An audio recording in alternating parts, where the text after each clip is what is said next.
మాజీ ఎంపీ సంతోష్ కుమార్ చేపట్టిన green challenge దిగ్విజయంగా కొనసాగుతుంది. పుట్టినరోజు సందర్భంగా ఉస్మానియా యూనివర్సిటీ ఆర్ట్స్ కాలేజ్ ప్రాంగణంలో బీఆర్ఎస్పీ రాష్ట్ర ఉపాధ్యక్షుడు కడారి స్వామి మొక్కలను నాటారు.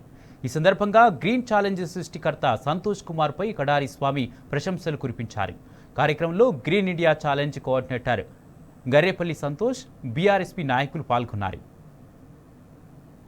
ఆధ్వర్యంలో ఉస్మానియా యూనివర్సిటీ ఆర్ట్స్ కళాశాల ప్రాంగణంలో బీఆర్ఎస్పీ ఉస్మానియా యూనివర్సిటీ విద్యార్థి నాయకుడు సాయి గౌడ్ ఆధ్వర్యంలో ఈరోజు నా పుట్టినరోజు వేడుకలు నిర్వహించడం జరిగింది. అందులో భాగంగానే ఇలా ఏదైతే కేసీఆర్ గారు తలపెట్టి హరితహార కార్యక్రమాన్ని చేపట్టి ఇలా 10 ఏళ్ల కాలంలో తెలంగాణను పచ్చని దూరంగా మార్చిన సందర్భంగా దానిలోకి వెళ్ళి పుట్టుకొచ్చిన ఆలోచనే గ్రీన్ ఇండియా ఛాలెంజ్. ఈ గ్రీన్ ఇండియా ఛాలెంజ్ను సృష్టించింది జోగిపల్లి సంతోష్ కుమార్ గారు. ఇలా ఈ చెట్లు నాటడం వల్ల పర్యావరణం గ్లోబల్ వార్మింగ్ తగ్గించడంలో తన వంతు పాత్ర పోషిస్తున్నాడు.